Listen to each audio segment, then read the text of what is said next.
किसी के एहसास को इस कदर छू के गुजरती है कि वो कलम उठाने पे मजबूर हो ही जाता है। लिखती रही मैं, लेकिन वो मैंने पब्लिश नहीं किया, वो ऐसे ही रहा।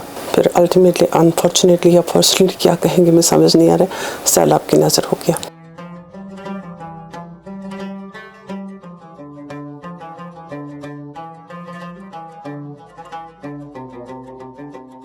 आज की मुलाकात में नाज़रीन मोहतरम हम आपकी मुलाकात कराने जा रहे हैं। एक अफसाना निगार है, कश्मीर से उनका ताल्लुक है लेकिन लिखती उर्दू ज़बान में है, रफ़ीका रेहाना। अस्सलाम वालेकुम। वालेकुम अस्सलाम। अपने बारे में बताइए, किस इलाके से आपका ताल्लुक है और तालीम और तरबियत का क्या मामला रहा? मैं श्रीनगर से ताल्लुक़ रखती हूँ। श्रीनगर यहीं पली बड़ी, यहीं जन्म हुआ, यहीं स्कूल कॉलेज वगैरह सब कुछ। अदब के सफ़र का जहाँ तक ताल्लुक़ है, मैं ये बताऊँ आपको, हमारे घर में एजुकेटेड माहौल बहुत अच्छा था, लेकिन थोड़ा सा रिलीजियस टाइप था। मैं आपको ये बता दूँ, ड्रामा देखना या टीवी के पास जाना ये थोड़ा सा अलाउड नहीं था। उन दिनों 9th में पढ़ती थी जब मैंने पहली कहानी लिखी है, और आपको हैरत होगी जान के, मुझे भी उसका टाइटल भी याद है और लैंग्वेज कश्मीरी में थी। 9th में कहानी लिखी, लेकिन मैंने वो छुपा के रखी, सिर्फ इस डर से अगर कोई सुनी शायद मुझे डांट पड़े। ग्रेजुएशन के बाद मुझे खुद ही मतलब एक कलम मेरा चलता रहा, मैं लिखती रही, नॉन फिक्शन, फिक्शन, और फिर मकामी अखबार में वो मैंने छपा भी है, रोज़नामा आफ्ताब में। उस टाइम मुझे लगा कि अगर मैंने पहले से ही मतलब लिखना ऐसे भी रखा होता तो कोई प्रॉब्लम नहीं थी, मुझे कोई कुछ नहीं बोलता था। अच्छा। ये तो उस वक्त उन दिनों गैप हुआ करता था ना, मतलब बड़ों और छोटों में एक बहुत बड़ा गैप हुआ करता था, जो आजकल नहीं है। तो उसके बाद जॉब लगे, शादी हो गई, बच्चे हो गए। जॉब के बाद शादी हुई? हाँ, आपको यहाँ प्रायोरिटीज़ का इंतखाब करना होता है ना, प्रायोरिटीज़ के हिसाब से चलना। बिल्कुल। वहाँ मेरे अदब का मकाम कहाँ पीछे छूट गया ना, थोड़ा सा मेरा कलम या अगर कुछ छूट गया तो मेरे इस डगर पे, ज़िंदगी के इस डगर पे आके अगर कुछ छूट गया, मुझे अफसोस नहीं है मुझे, मतलब क्योंकि ये ज़िंदगी की तरजीहात होती हैं। मुझे उन दोनों घर बचे, वो बहुत बड़ी इबादत है। उसके बाद लिखती रही मैं, लेकिन वो मैंने पब्लिश नहीं किया, वो ऐसे ही रहा। फिर अल्टीमेटली अनफॉर्चुनेटली या फॉर्चुनेटली क्या कहेंगे मैं समझ नहीं आ रहा, सैलाब की नज़र हो गया। तो कुछ कहानियाँ मेरे को उस टाइम, फिर मैंने मतलब उसको हॉल्ट सुना माना, वो बहुत अजीब सा रहा। चलो शुक्र है अल्लाह का कि मैं जब फिर सुबुकदोश हो गई अपने ड्यूटी से जॉब से, तो उसके बाद मुझे अचानक वो कहते हैं ना, कुछ किसी ने जैसे पुश किया। कश्मीर उज़्मा को मैंने ये मेल किया, तो उन्होंने कहा आप अपनी कहानी भेज देंगे। मैंने उनको एक कहानी भेज दी, उन्होंने कहा नेक्स्ट, उनका फ़ोन था, अपनी तस्वीर, एक फ़ोन नंबर दो, बाकी चीज़ें वो डिटेल्स अपनी दे दो जी। तो मैंने मकामी अखबार को आपने अपनी कहानी भेज दी।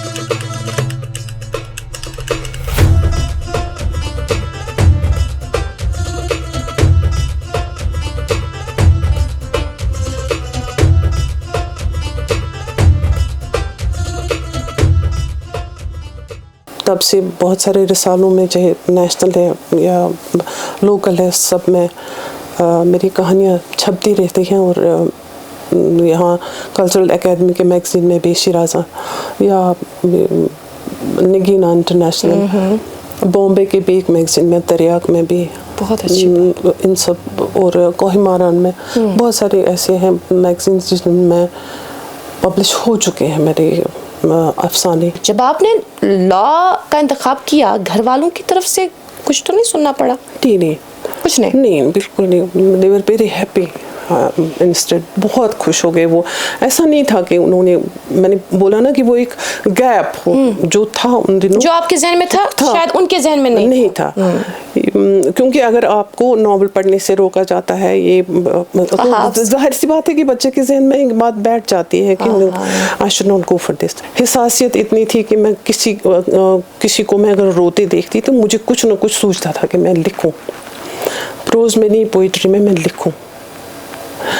वो कहानी भी मैंने एक औरत की दर्द भरी कहानी उन दिनों सुनी थी कि उसका क्या होता है कि बच्चा नहीं था उसका, शायद हमारी रिलेटिव रही होगी या आसपास माहौल किसी में। तो वो फिक्शन नहीं था? दैट वाज फिक्शन, मतलब फिक्शन ही था, फिक्शन ही था। मैंने फिक्शन का रंग दे दिया था उसको, लेकिन टच हो गया था मुझे, कहानी थी, कहानी थी, that was a factual story. तो जो मैंने उसको वो देखा कि उसकी हालत कैसी हो गई, तो मैंने उसको एक कहानी की सूरत में पेश करना चाहा। और 9th का बच्चा कहाँ तक उसके IQ के हिसाब से आप समझ लीजिए, मैंने उसका नाम बेसुलाक मख्त रखा था। बेसुलाक मख्त, वो मोती जिसका छेद ही नहीं होता है। पहला अफसाना लिखा वो कश्मीरी ज़बान में लिखा, कश्मीरी अपनी ज़ुबान में लिखा है। उसका नाम भी मैंने यही दिया था, बेसुलाक मख्त। मुझे अभी वो स्ट्राइक याद, मतलब इतना फ्रेश याद है वो टाइटल, लेकिन वो क्या लिखा था मैंने। ये खूबसूरत टाइटल है और इससे मुझे अंदाज़ा हो रहा है कि वो कहानी कितनी खूबसूरत होती है। अब अगर आपने शुरुआत कश्मीरी ज़बान से की है, लेकिन उर्दू ज़बान की और किस तरह से आप आ गए? कश्मीरी उन दिनों, मतलब उन दिनों की बात हो, आजकल है फिर भी, मतलब आजकल फिर से करें, लेकिन कश्मीरी ख़त्म ही हो चुका था।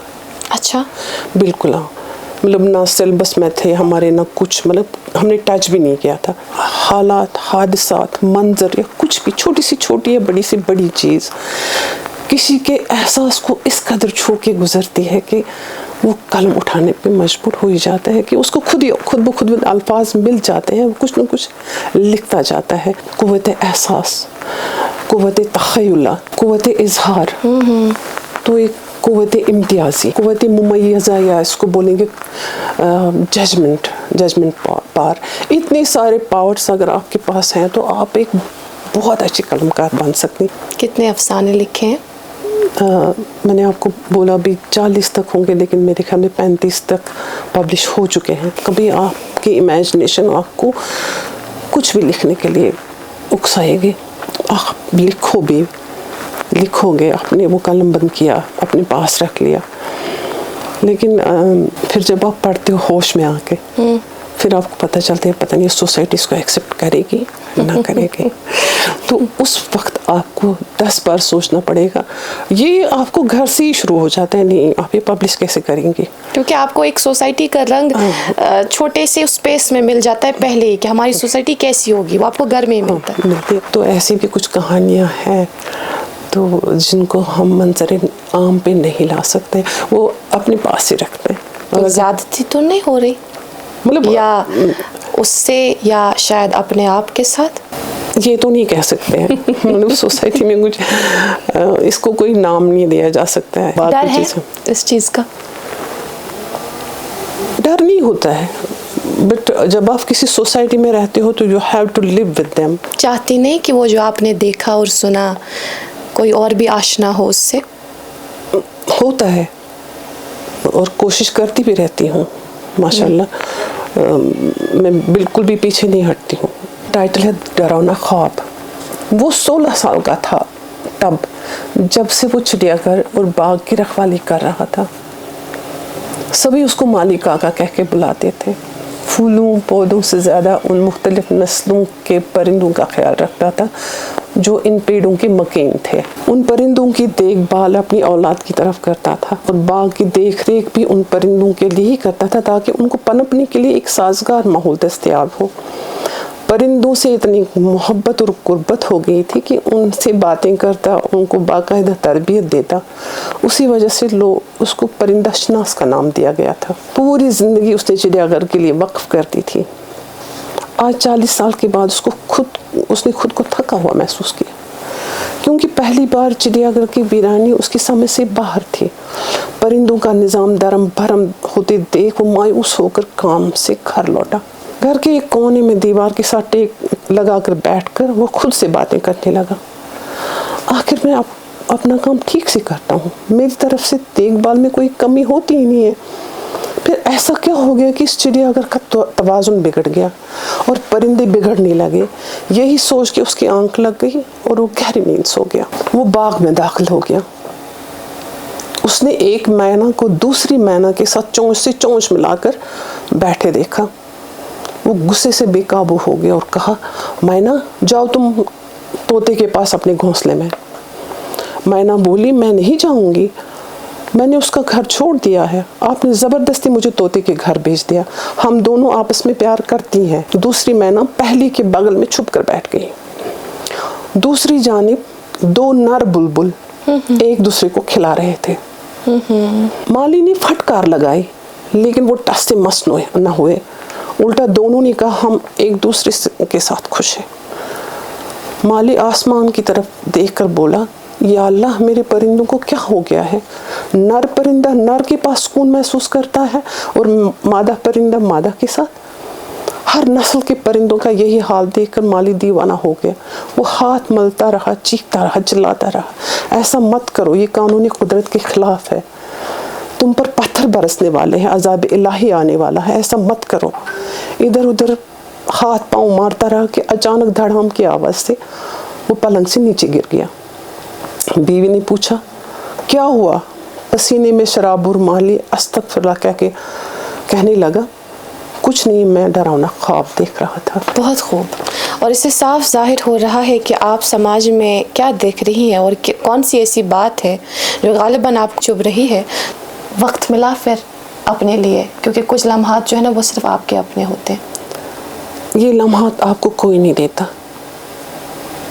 نو بڈی آن دس ارتھ, میرے خیال میں آپ کو کوئی نہیں یہ لمحات دے گا. آپ کو اپنے لمحات وقت سے چرانے ہیں, گھر سے چرانے ہیں, حالات سے چرانے ہیں, ان رشتوں سے چرانے ہیں جن کے ساتھ آپ رہتی ہیں.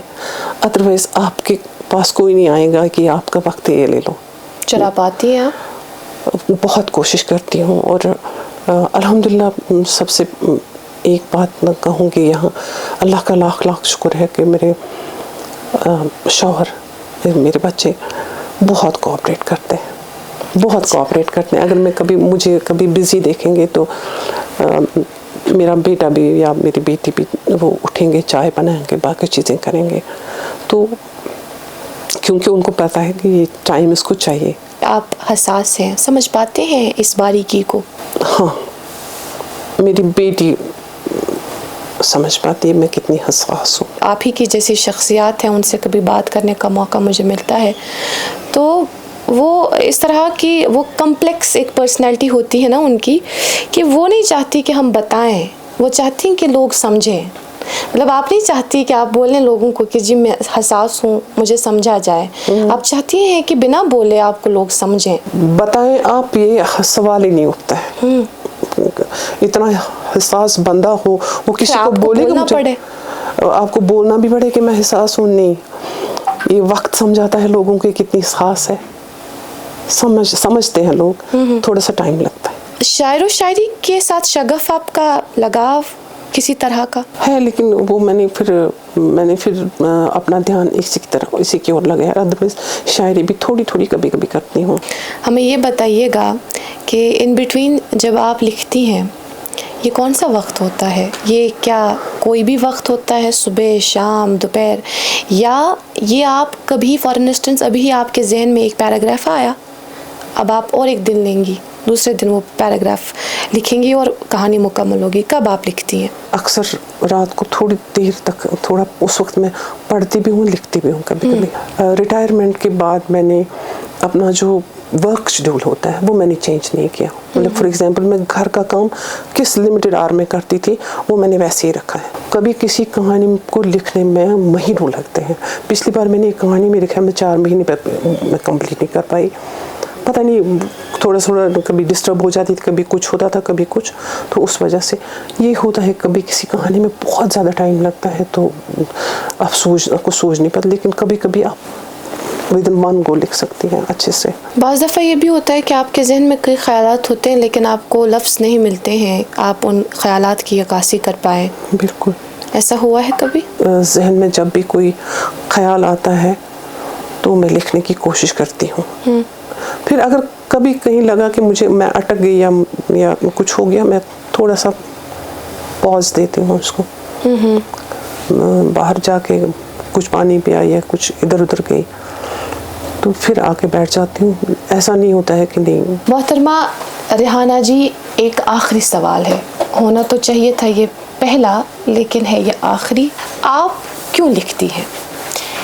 کیا اس لیے کہ یہ جو بوجھ ہے یہ میں نے اتار دینا ہے, یا اس لیے کہ میں بظاہر ایسے کسی کے ساتھ کمیونیکیٹ نہیں کر سکتی, اس کو نہیں بول سکتی کہ یہ ہے, اس لیے میں لکھ لیتی ہوں. میں الگ طبیعت کے انسان ہوں, میں لکھنے پہ زیادہ یقین کرتی ہوں ایز کمپیئر ٹو بولنے میں. میں بولنے میں تھوڑا سا ہچکچاہٹ جس کو بولیں گے, میں اتنا ایکسپریسو نہیں ہوں جتنا میں لکھنے میں اپنے آپ کو سمجھتی ہوں کہ میں ایکسپریس اچھے سے کر پاتی ہوں. جو میں مطلب کسی کو سامنے نہیں کہہ پاتی ہوں, میں اس میں لکھ کے کہہ سکتی ہوں. خیال نہیں آیا کبھی کہ خود ہی اپنی کہانی پڑھ لیں, آگے بیٹھ کے لوگ سن لیں؟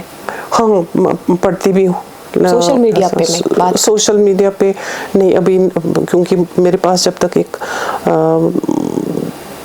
میں پوری تیاری کرنا چاہتی ہوں پہلے, اس کے بعد میں یہ شروع کروں گی کہ میں خود کہانی پڑھوں گی, اور انشاءاللہ یہ جو پڑھنے کا جھنجھٹ شاید ختم ہی ہو جائے تو میرے خیال میں, تو انشاءاللہ وہ بھی کرنے کا ارادہ ہے. جی, میں اپنی قائری تک اپنی بات ضرور پہنچاؤں گی, یہ میرا ارادہ ہے. پھر بعد میں اللہ کی مرضی کہاں تک کامیاب ہو جاؤں گی, یہ سب کچھ اسی پہ ڈپینڈ ہے. آج کے اس شمارے میں ہمارے ناظرین تک اپنے ذریعے خیالات پہنچانے کے لیے thank you so much for being with us. Thank you so much.